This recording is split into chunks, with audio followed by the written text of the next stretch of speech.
kind of guy who will love you all over. And you're just the kind of girl who makes love undercover. I'm just the kind of guy who will love you all over. And you're just the kind of girl who could watch me keel over.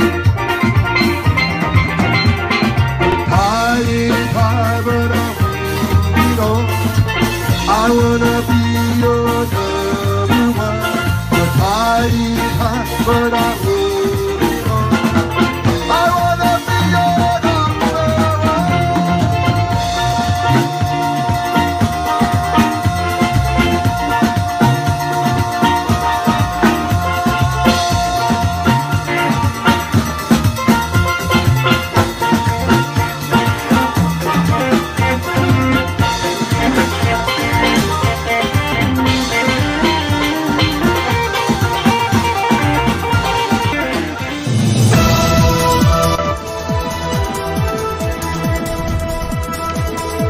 Hello everyone, you are on the fourth branch program, the place for common sense.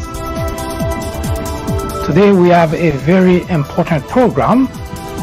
We begin the series of featuring the candidate for the 2020 presidential election.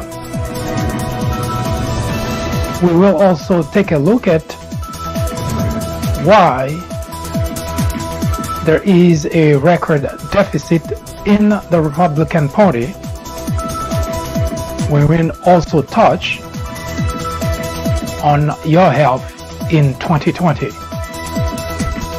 Stay with us. We will continue that conversation in just a minute.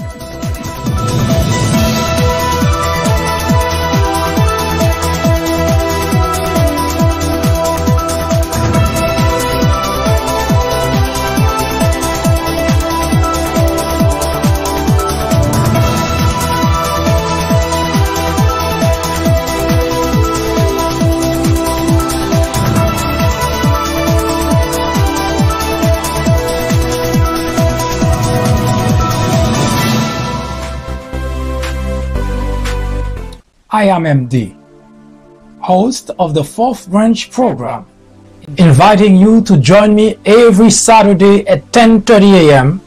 and every weekday at 2 p.m. for discussions of social political issues and to dissect the meaning and the importance of current events as well as to understand topics of legislations.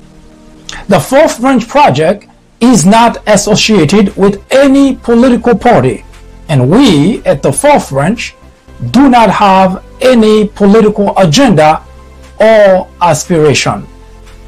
Our ultimate objective is to work towards achieving a more perfect union by removing ignorance, the biggest obstacle to our democracy. Stay with us. We will be right back.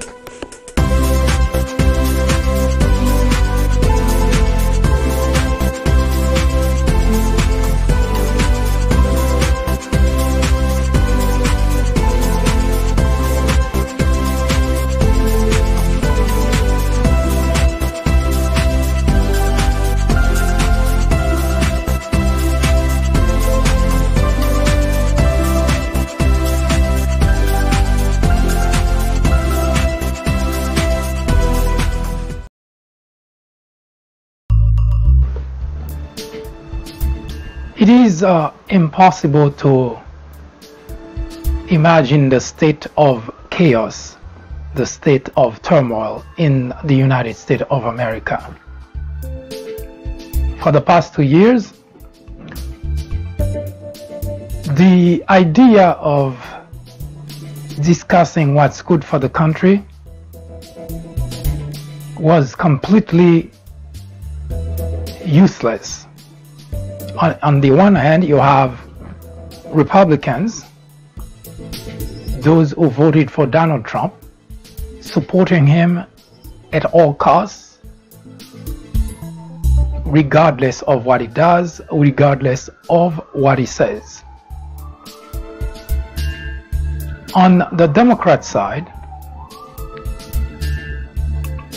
there were many camps. Of course, the larger sector of those camps wanted a way out of this predicament.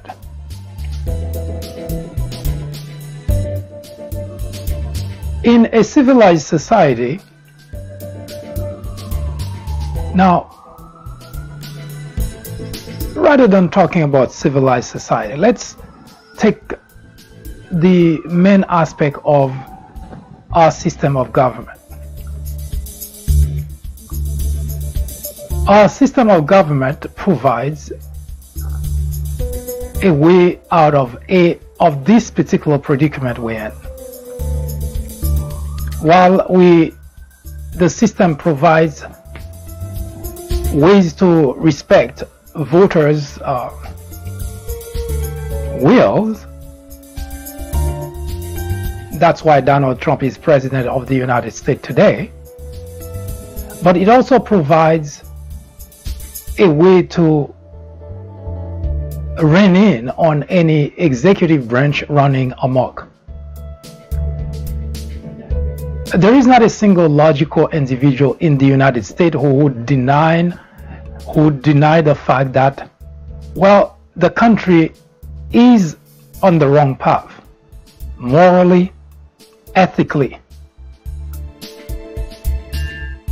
And yet, individuals who have claimed to have family values, individuals who claim to be religious, most of those same individuals are the ones that support, that condone behaviors from the President of the United States, the highest office in the land, plummeting the standing of the country to its lowest level since its existence. As Americans, this is not anything or something anyone would want to wake up to or would want to think about. We could say the hell with the rest of the world. But in reality, that cannot be the case, even if you feel that way. The United States of America is not an island, and the United States of America would not be able to survive on its own by itself if indeed we were to adopt the behavior that the current President of the United States wants us to.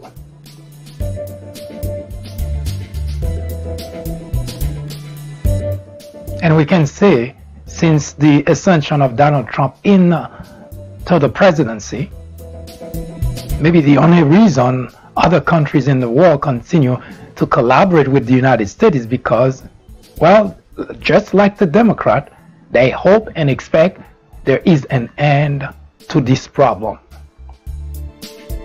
No matter how much you want Donald Trump, you support Donald Trump, unless one is completely deprived of a rational mind, of logic, there is no way not to look at the situation, the predicament, and think it's okay, and this is exactly what we would want our country to be. In conversation with my fellow Republicans, I asked the very question, the most important question: would you raise your children to be like Donald Trump? That usually gives them pause. The most daring one would say yes and laugh it off. This is where we are, where the very people who continue to support the President of the United States would never want their children to be like the President of the United States. Think about that for just a moment. The highest office in the land. Why would you want not your children to emulate that individual? It's because you recognize this is an individual that cannot be a role model. This is an individual we cannot point to as the pride for our country.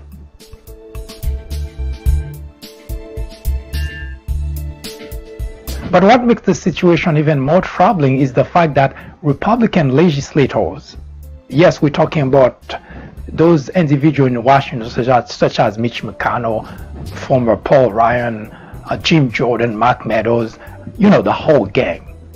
They recognize that, but because loyalty to the country is not the priority. And I don't say that lightly, because it is true, and they have proven it for the past 2 years, that the country is not their priority. Whatever that they have in mind, keeping their job and appeasing Donald Trump seems to be the priority, not the United States of America. And you take any aspect of our government, you would notice that every step of the way that those Republican legislators would side with Donald Trump. Not because they believe what he's doing is right, they just don't want to anger him. We know that because every individual that served in Donald Trump administration, during the time that they serve in the administration, they get whatever was left of their reputation completely stripped away for joining the Trump administration. And when they left the Trump administration, they feel now open, able to give their opinion. And it's never good.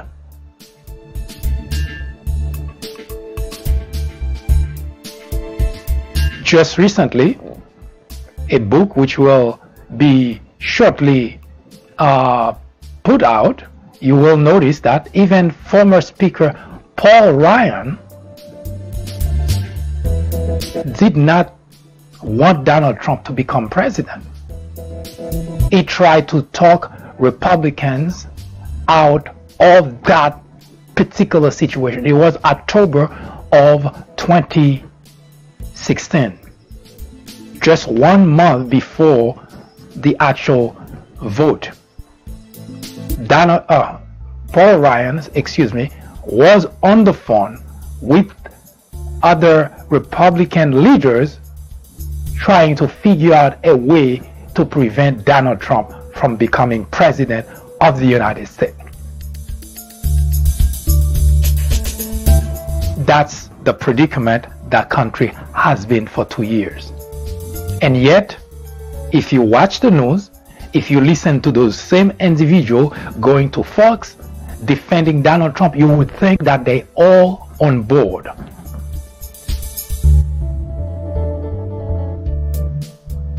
But why would people, legislators, who take the oath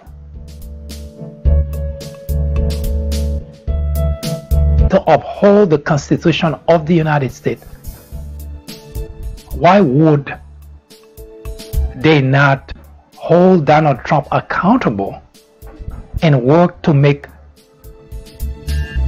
defend the Constitution and work to help the country move forward? And it is a particular predicament that I have personally been talking about, that Republican legislators in general do not have the United States as their priority. Their loyalty is not to the United States. Yes, they can say anything, because anybody can say anything about anything, but their actions clearly tells you that's not the case, because behind the scene they see the problem, they understand the problem, they acknowledge the problem, and yet because they want to keep the job, they would rather side and continue to support an individual which they already acknowledge is harming, is damaging the country.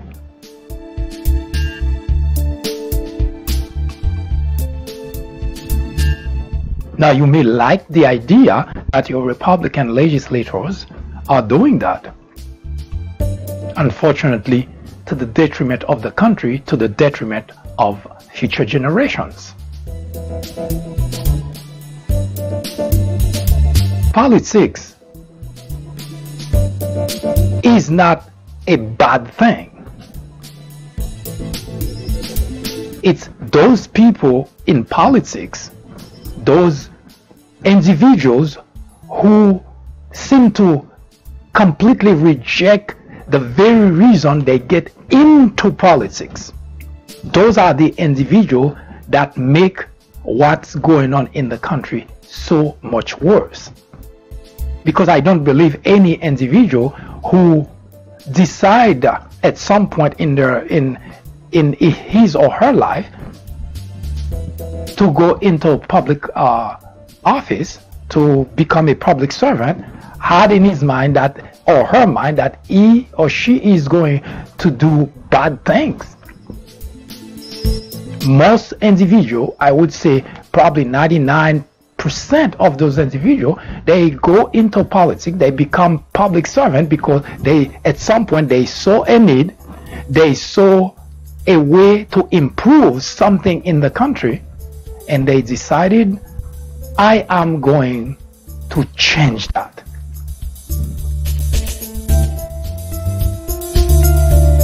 But when they get there, they completely abandon, they completely reject the priority, or the very reason they get there to begin with.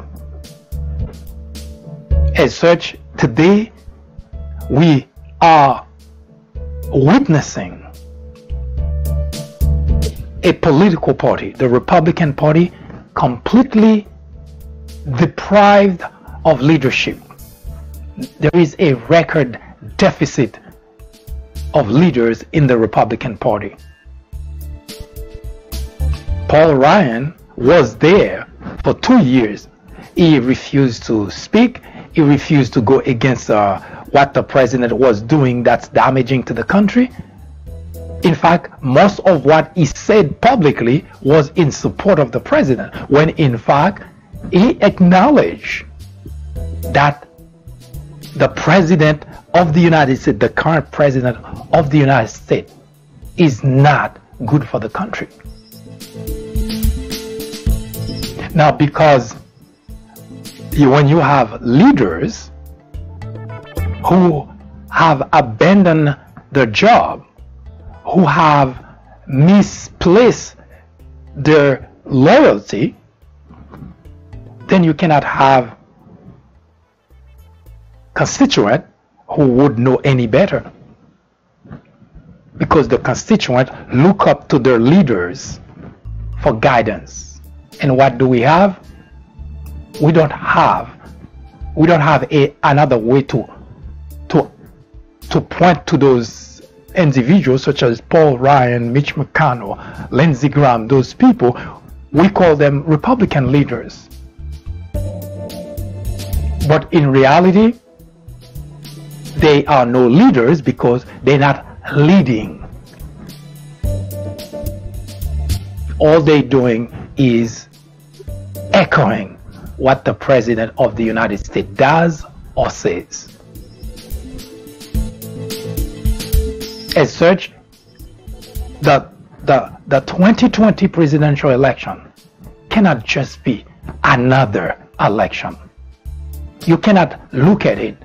It is sometimes painful for me to figure out how do I convey that, number one, that we as a country, we're not doing well.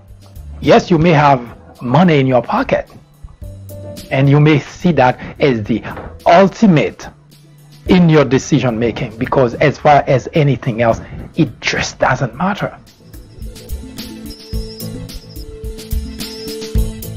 The reputation of the United States has gone way down, its lowest level since the existence of the Republic.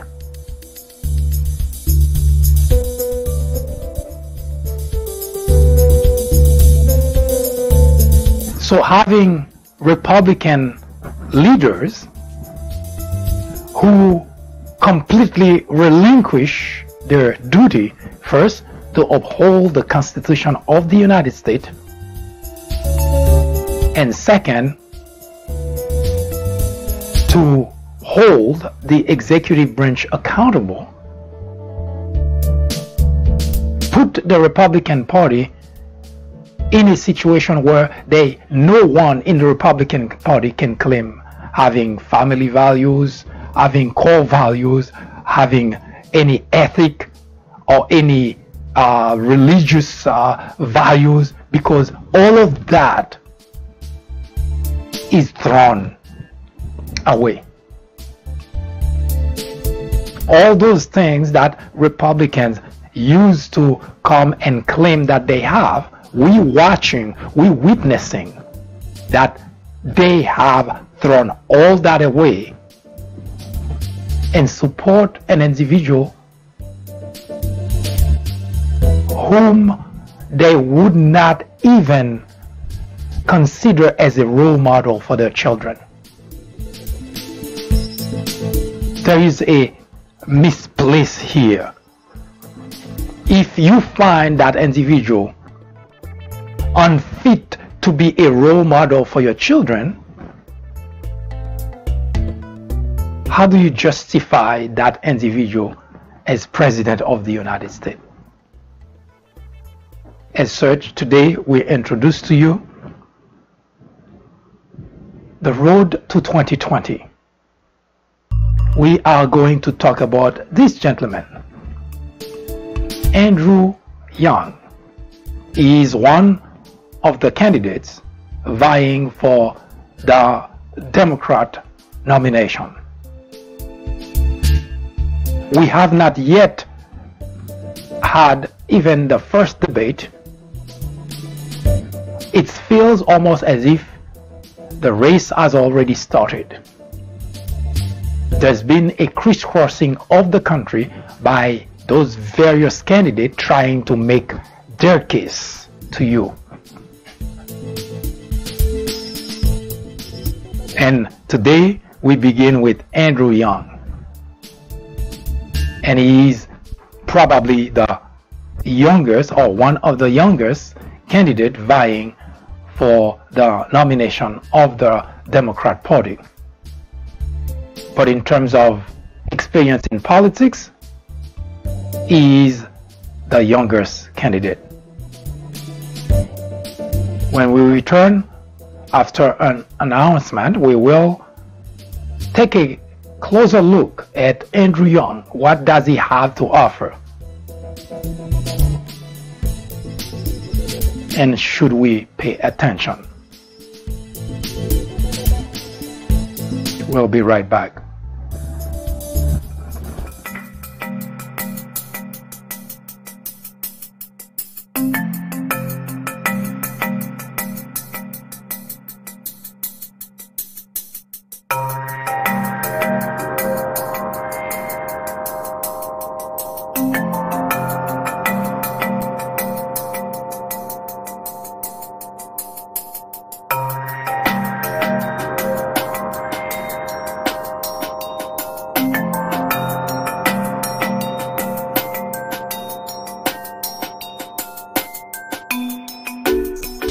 Ignorance, they say, is the biggest threat to any democracy.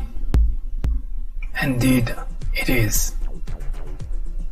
Plato, a Greek philosopher born in 427 BC, said that ignorance is the root and stem of all evil. Today, members in the Republican Party wear ignorance as a badge of honor, while the rest of the country watch powerless the destruction of a country which was once the envy of the world. The media is the enemy of the country, said Donald Trump. The Democrat legislators are obstructionists for not going along with everything the president wants.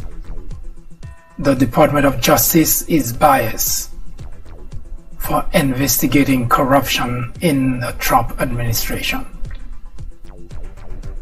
This is the United States of America. Any question? Donald Trump is wrong to call the media the enemy of the people. Throughout history, dictators, authoritarians have always tried to delegitimize the media in order to get away with corruption, scandal, and yes, even abuse. Adolf Hitler did exactly the same thing in 1933, accusing the media of fabrication. Journalists are not in the business of fairness. Our business, our only business, is to be objective. It is our duty to hold Trump and every administration accountable. Today, it is urgent. It is necessary. It is critical. Our very freedom depends on it.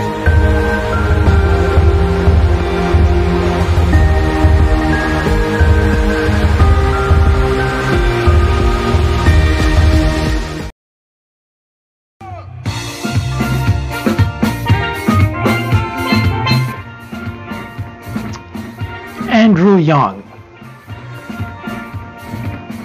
Who is he? Well, Andrew Young is a young individual who was born in 1975. He is considered an entrepreneur. He founded the Venture for America, and at a very early stage, he worked at a number of startup organizations. He was a founder or an executive from 2000 to 2009.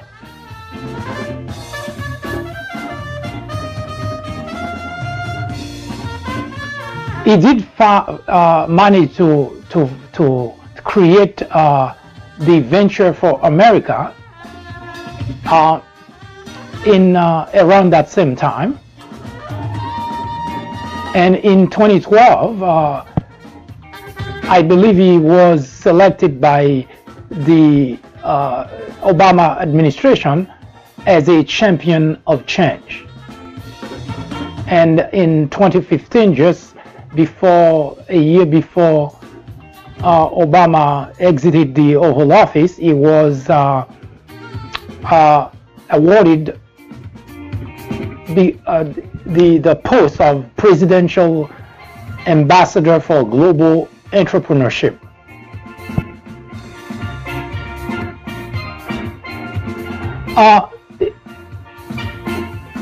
Young is married. He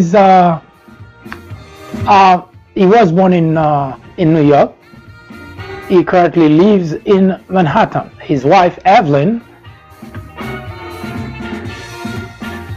gave birth to two children, two sons.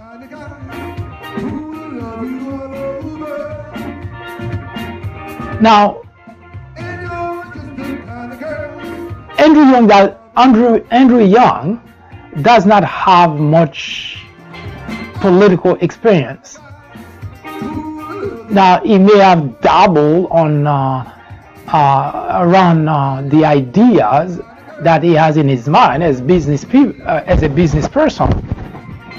And of course, any great business individual could surround himself or herself with others who could provide advice on issues that particular individual may not have any experience or any exposure to. But in terms of business or business work, Mr. Young is in a sense covered. We're not saying that he knows everything that he needs to know, and who does? Nobody ever has enough knowledge, especially when considering the post of the presidency of the United States, which is a job which requires a lot of complex a lot of complex initiative, not just from a business perspective, because a president of the United States obviously does not have to simply deal with business issues. There are plenty, really a whole array of issues that the president of the United States need to deal with. Now, as a business person, as a successful business person, it is of course expected that Young already very familiar with putting teams together, teams of great people, people with knowledge, people with experience together in order to be successful. Young did go to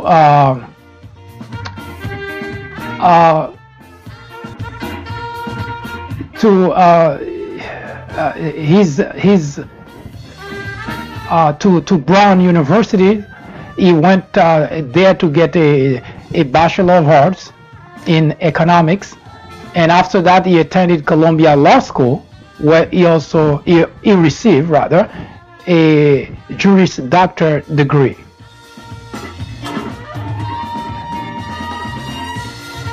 Now, both from an education perspective, and of course, having been an entrepreneur for that many years, of course, Young has ideas that would most likely, no matter where he ends up in this race, will be able to harness that type of knowledge, that types of experience to help advance the affairs of the country. Now, because he lacks experience, and as I mentioned earlier, most people who jump into the political arena, they have an idea, they have a vision, if you like, that they would want to use to present to the country, that would help them solve problems that they see need solving. As such, Young came up with an idea that been causing a lot of buzz, and for good reason. And you'll see why in a moment. Again, we're not here to discuss the merit of the ideas presented by the candidate. Now, for my part, I always follow candidates pretty early in the stage of whatever political ambition that they have, in order to get a sense as to where that person is going, whether that person has even a chance to get to where he or she aims. So we following Young pretty closely, and the first debate, if you recall, will take place in June in Florida, and at that point we will be in a position to give you kind of a sense as to where each one of those candidates stand, and whether who has a chance to make it, who will drop, and so on and so forth. That's something we've been doing for the past few presidential elections, in which we write about who the individual bidding for the Oval Office, and we pretty much predict, we have this habit of predicting almost to a science the individual who are going to drop, when they're going to drop, and who have any chance at all of getting close or becoming the nominee for the party. And that is something that you can easily find on the People Branch YouTube channel, because if you head to the People Branch YouTube channel, you will find, especially for the past couple of presidential elections, in which we predicted to near perfection as to how those elections were going to turn. So we pretty much have a good handle on that. But we do have to get, at the very least, our first debate to see how the candidates are fare, in order to bring some sort of prediction into the process. Now, here's why Andrew Young is making so much noise.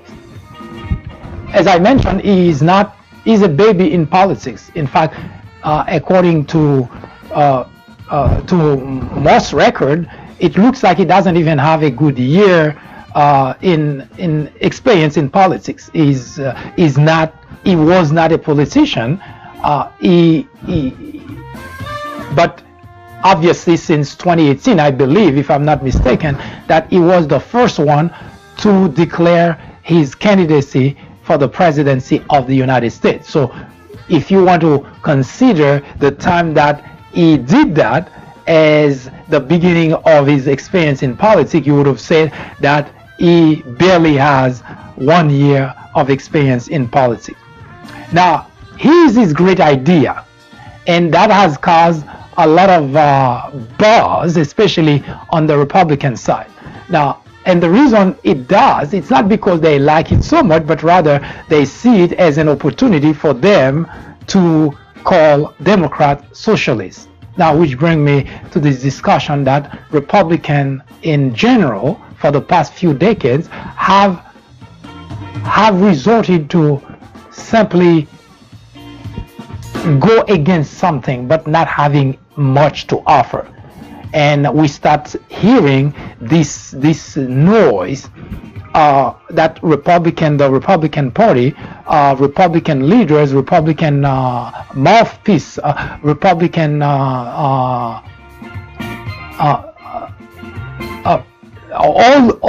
everyone that seems to have some sort of post, some sort of role in the Republican Party out there drumming the beat about socialism. What they're trying to say is that the Democrat Party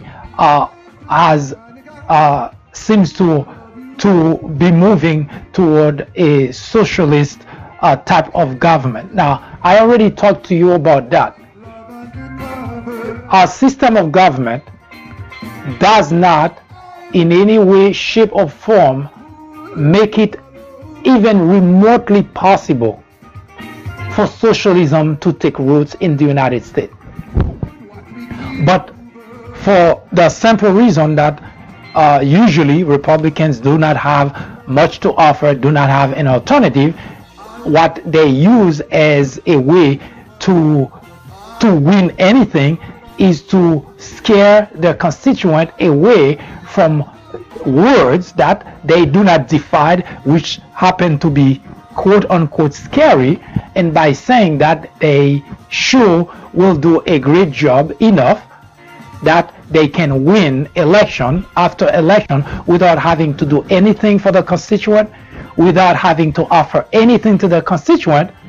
The only approach that they have is to be against something, to make certain that something is scary, and as soon as they're able to harness the idea that they present to you, next time I will try to show you in live term why Republicans always succeed in messaging, although they never have much to offer to their constituent.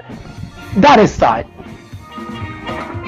Andrew Young proposed a $1,000 monthly check to every American. Now he said to every American, but I think the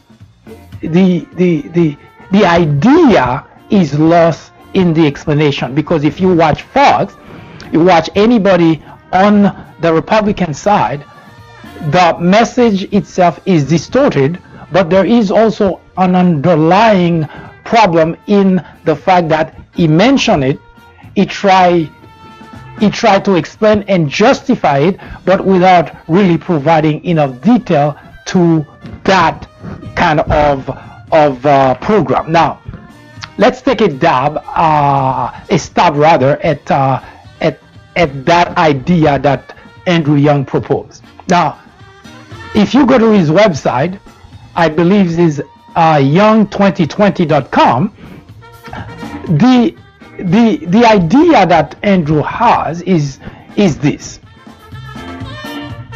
if you are 18 years or older, when he said to every American, it sounds like it's every baby, every toddler, everyone who breathes life in the United States would be receiving a $1,000. Now, we are assuming at this point that he is the president of the United States and he is making good on his promise. But what Andrew Yang proposed is to make certain that if you are 18 years or older, every American get a $1,000 paycheck. Now, what that means is, if you were to remove all the individual who work, those individuals are not included in that statement, because what Mr. Young was trying to convey is to make certain that people, adults, have ways of spending, into the system. In other words, instead of the idea of trickling down, he brings the idea of trickling up. Meaning, if you are an individual and you have money, then you will spend money. And spending money, when the constituents spend money, that usually help the economy. No matter which way you look at it, if everybody has money to spend, then the economy will always do better. For instance, if you take it from a local perspective, you would say that if everybody in a neighborhood has money to spend, now the local store will continue to grow, the local mechanics will continue to grow, the local doctors and so on and so forth, because everyone in the community has money to spend, so businesses will do well and things will go up, people will continue to go to school, people will continue to climb the financial ladder. Now, if you look at it from that perspective, the idea itself is more of a support in terms of making certain that the economy always does well, not so much what the Republicans are trying to bring to the table by saying it's a socialist idea. Now, you can call it socialism, or you can call it something else, whatever you want to call it. But if you think about it from a realistic perspective, when the 2008 financial meltdown happened, right? You may recall that at the end of the George W. Bush administration, the country was going into a recession, financial meltdown, right? The United States of America, the government that is, spent many $trillions, I don't recall the exact amount, but spent several $trillions to save various aspects of the country. Banks, the auto industry, the financial institution. The government was spending money left and right, trying to bring the economy back on its feet. Now, the financial meltdown happened, you may not recall, but it's because of bad management. People who actually have the bulk of the money, they wasted it, which means financial institution, Wall Street, the market, those people were spending money left and right, because that's not their money. The money that you put on 401k, those money just going out of the window. And our government had to come and rescue those financial institutions. And you may also recall or not that after our government did that, now under the Obama administration, the Dodd-Frank was passed, and the Dodd-Frank was passed in order to prevent this type of predicament from happening again. Which brings me back once more to the Republican Party. Now, it wasn't long ago when the country was in a financial meltdown caused exclusively by deregulation, by financial institutions just wasting and spending our money. And the Obama administration brought to the table a way to prevent that from happening. Now, do you know that the Republican already got rid of that? They came with this explanation that it's bad for business.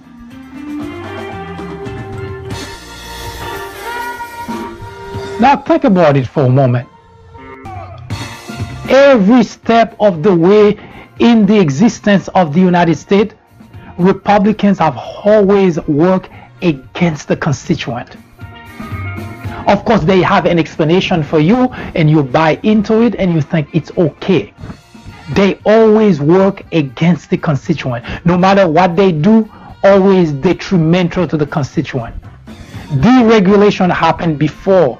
You may not recall, but under the Ronald Reagan administration.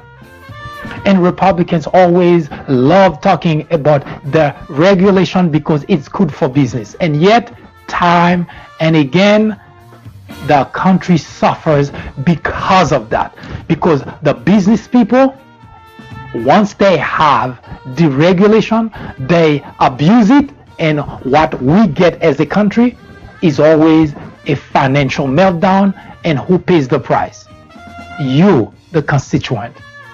And yet, time and again, we let the Republican legislators do it again and again and again. Why? Why should we always accept people who do not do things that benefit us, but rather things they pass legislation, they implement policies that are detrimental to the constituent? And yet, every time a Democrat is in the White House trying to put safeguard to prevent those things from happening, whenever a Republican gets in power, what they do is remove those safeguards in order for the country to go back to exactly where it was before. Now, Andrew Young's idea has some merit. Instead of spending the money and giving billions of dollars to businesses who continue to make bad decisions, why should we? Why should we, the taxpayer, shoulder that kind of heavy weight? Why should we? We should let those businesses bankrupt, give the money to the constituent, because we, the constituent, we know how to spend our money. Instead of saving those institutions that keep making bad decisions, that keep bankrupting the country, here's an idea. Why not give the money to the people? Because if you think about it, if we were to go back to 2008 financial meltdown, instead of giving that type of money to the businesses, and we give them to individuals, and all those people who were in business would just simply, well, they would pay the price because they made the bad decision. And instead of them paying a price, we rewarded them, and guess what? They again back doing the exact same thing that sent the country down to that financial meltdown. Now, here's another way of looking at what Andrew Young proposed. While Republicans today are out there drumming the beat that this would be socialism, because giving $1,000 to everyone who doesn't have a job would be socialism. And yet, at the beginning of the Trump administration, there was no pushback, there was no argument for Republicans to sign a $1.5 trillion and gave it to a large corporation. How is that for socialism? So let me get that really straight. We come up with some way, some explaining to say we gave that money to large corporation at a time when the country was doing just fine, when those corporations were reporting record profit, record revenue, but we call it tax cut. But if the same idea was to be used to give to those who don't have, it's socialism. Yes, in this United States of America, we have our priority all screwed up. Now, how would that be? Would that idea come to life? How would that idea be implemented? I don't know. I'm not the one who proposed it. But the idea itself is not without its merit. So as a society that's facing a lot of difficulties, and considering that the Republican Party has always worked against its audience, its constituent, it is way too early to simply completely discard such an idea and call it socialism just because one doesn't like it. It's an idea, and it's an idea worth looking into.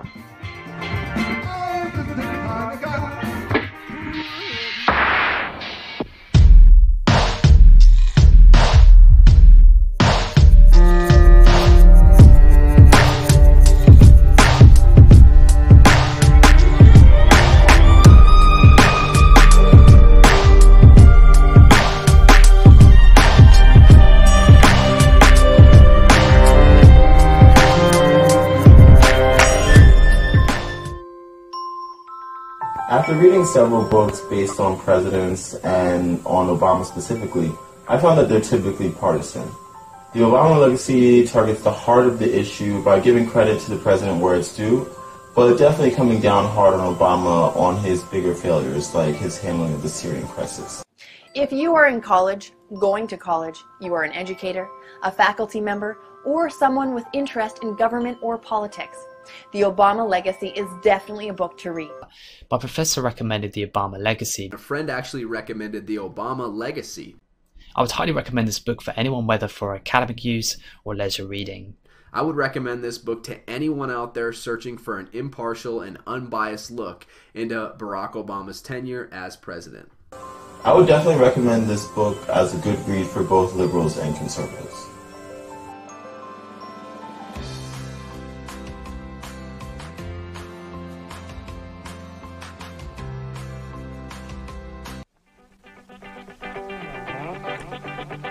Donald Trump is wrong to call the media the enemy of the people.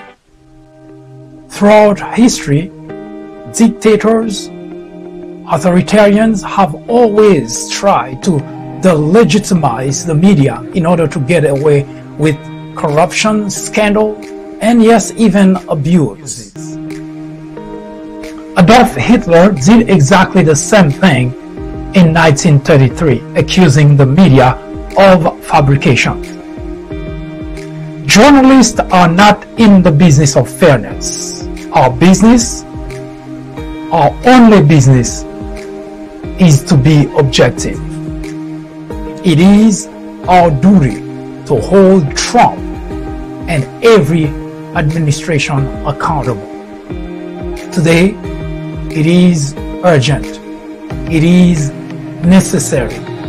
It is critical of our very freedom depends on it.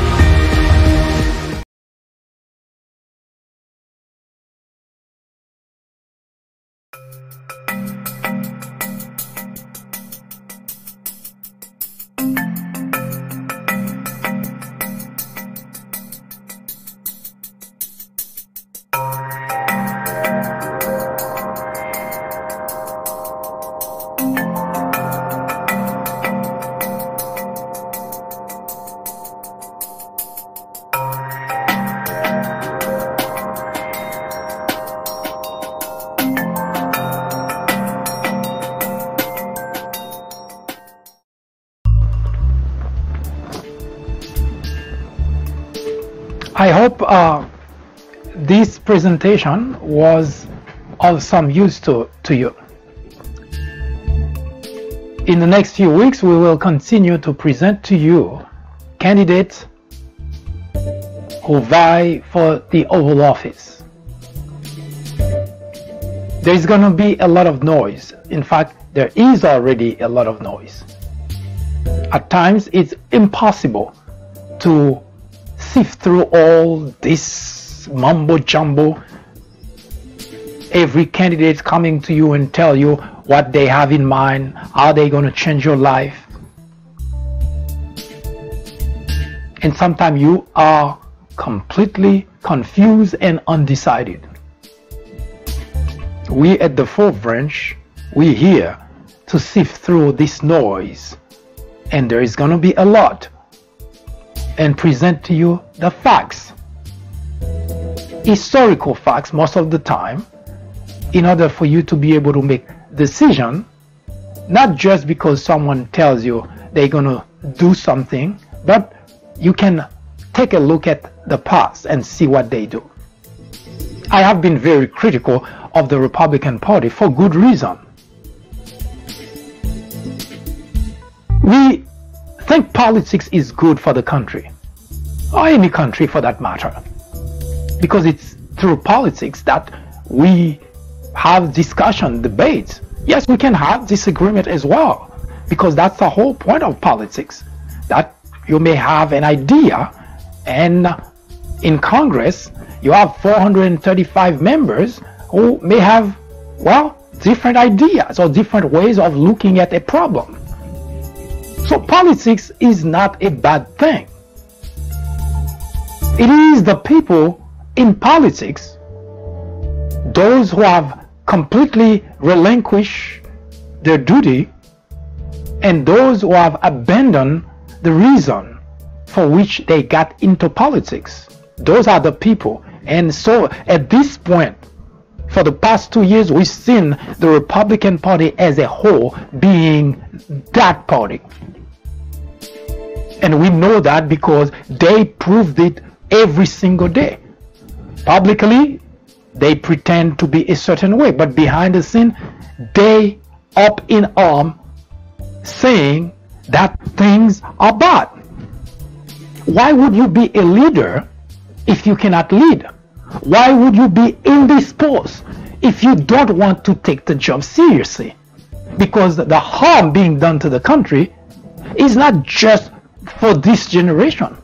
And those are things that sometimes, even when the individual in the Oval Office leaves, it's going to take a while before the country can recover. Why would legislators who swore to uphold the Constitution of the United States continue not to do that job,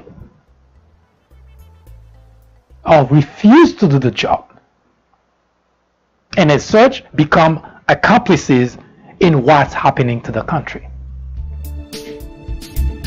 Now, people, constituent on both Democrat and Republican, they have their own ideas as well, but usually look up to their leaders for guidance. And today, the Republican Party doesn't have a leader, doesn't have any leader.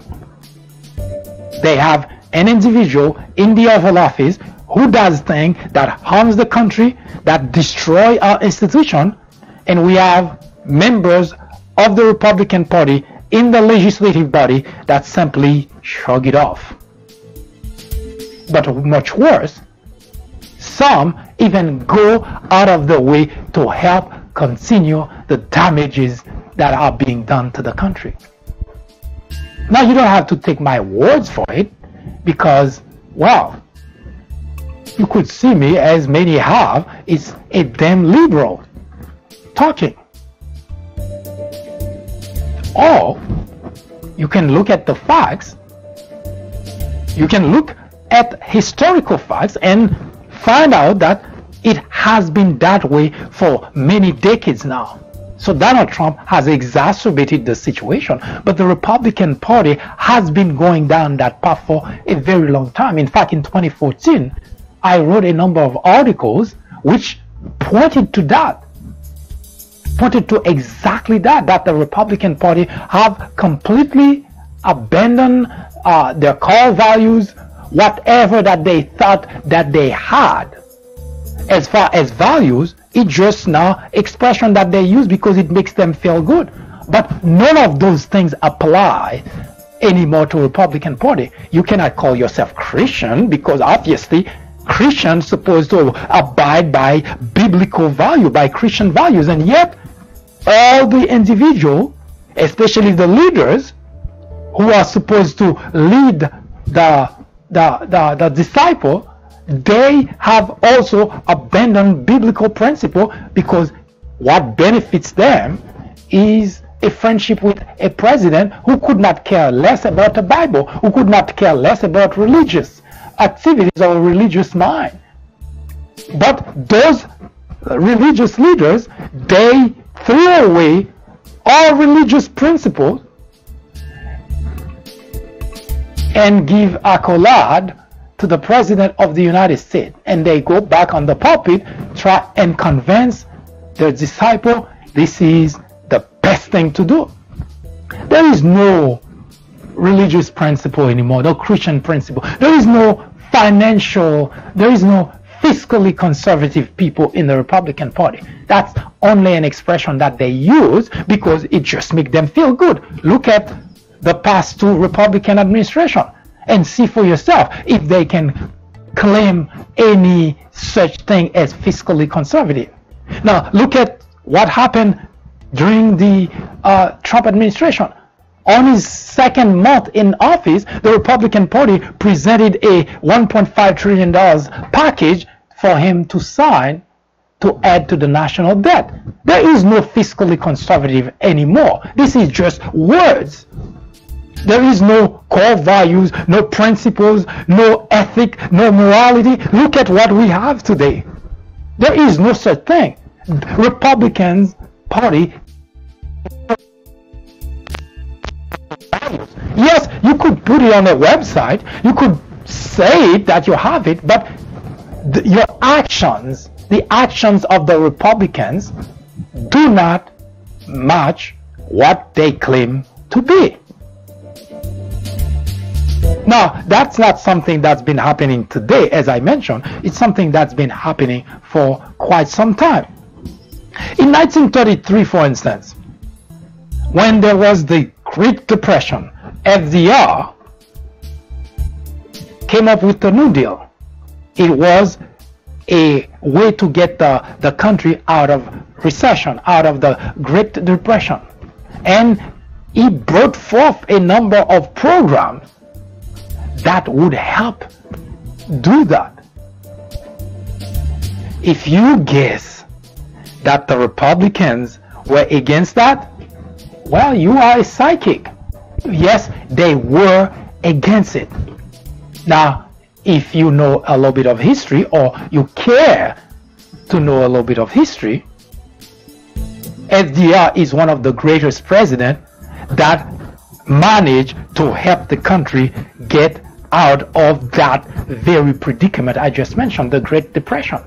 He is among one of the greatest presidents of our nation.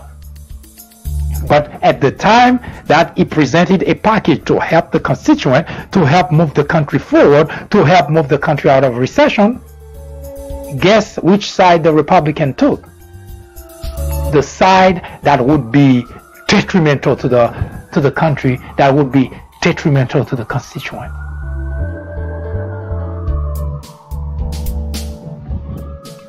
When FDR proposed the Social Security Act, you know Social Security, when we get older, when we become, when we retire, we no longer work or can work. Social Security is this program that kind of guarantee that we will get a little bit of money from the government. Yes, the Social Security that your parents, your grandparents may today may be a beneficiaries today. Yes, that program. Do you want to guess where Republicans stood on that? Well, if you guessed they were against it, well, you would be right again. Yes, Republicans, it's not something today. It's time and again, always oppose things that are good for the people, things that are beneficial for the constituent. The Social Security was not for Democrat, was for every American. When you become older, when you retire, then you would have some financial assistance. Republicans say absolutely not. Now you should know that, because even up to today, the Republicans have been trying to get rid of it. You see what I mean? I'm not just telling you something that's just happening now. Republicans have always been against things that protect the constituent, that protects the nation, that protects American citizens. They always against it. But see how easy it was for Republicans. Second month of the Trump administration, they didn't have any problem pushing forth a $1.5 trillion to give to wealthy individuals. But when it comes to doing things for the people, they come up with all kind of excuses. It's too costly. We cannot afford it. I mean, the rationale, the excuses are plenty. But when it comes to writing a $1.5 trillion check to give to those who already have plenty, they didn't even flinch, they didn't even bother. They just wrote the check. They didn't talk about national debt, they didn't talk about increasing the debt, increasing expenses. None of that mattered. In 1965,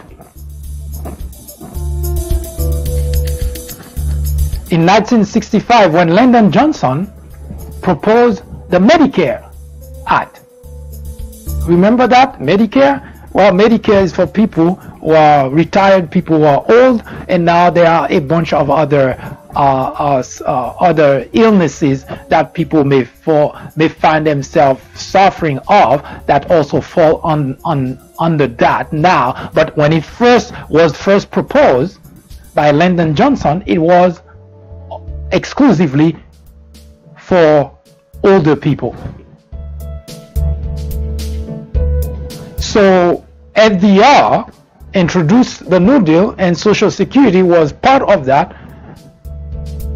Republicans say absolutely not. It's too costly. It's bad for business. I mean, they always have the exact same excuses for opposing things that are good for the country. In 1965, when Lyndon Johnson proposed the Medicare Act, Republicans were against that too. Medicare is what your parents, your grandparents, and when you retire, when you turn 65, that is used for your health. So when you go to doctors or hospital, that's what you have as health care. Republicans say absolutely not. You see the problem? It's not just today.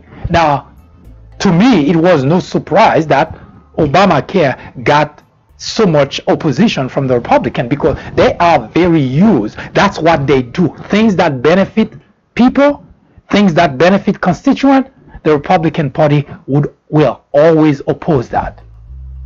But if it's something that will benefit the wealthy, that will benefit large corporations, you can always count the Republicans in. Unbelievable.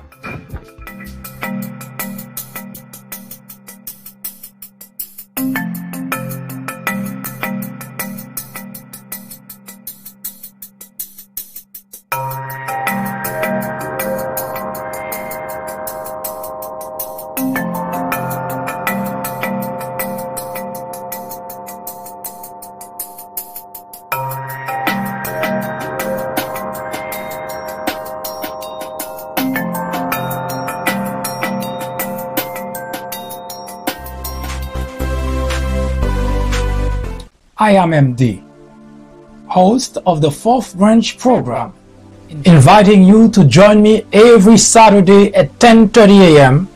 and every weekday at 2 p.m. for discussions of social political issues and to dissect the meaning and the importance of current events, as well as to understand topics of legislations. The Fourth Branch Project is not associated with any political party, and we at the Fourth Branch do not have any political agenda or aspiration. Our ultimate objective is to work towards achieving a more perfect union by removing ignorance, the biggest obstacle to our democracy. Stay with us. We will be right back.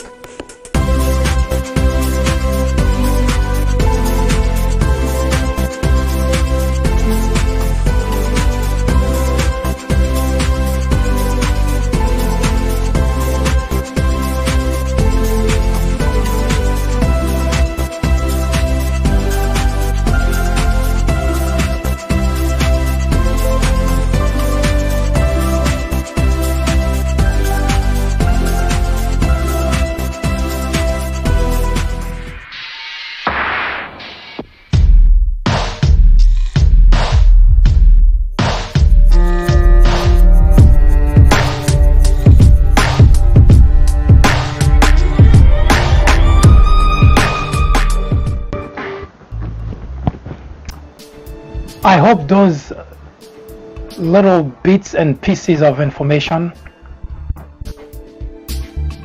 were useful to you. We will continue this conversation tomorrow at 2 p.m. when we take a look at another candidate who vies for the Oval Office. If you have comments, criticisms, suggestions, do not hesitate to contact us. Should you have a topic you would like us to talk about, please let us know. We will research it and we will debate it right here on the Fourth Branch program, the place for common sense. I hope you have a wonderful afternoon. See you tomorrow.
watch me keel over. Tide is high, but I'm holding on. I wanna be your number one. The tide is high, but I'm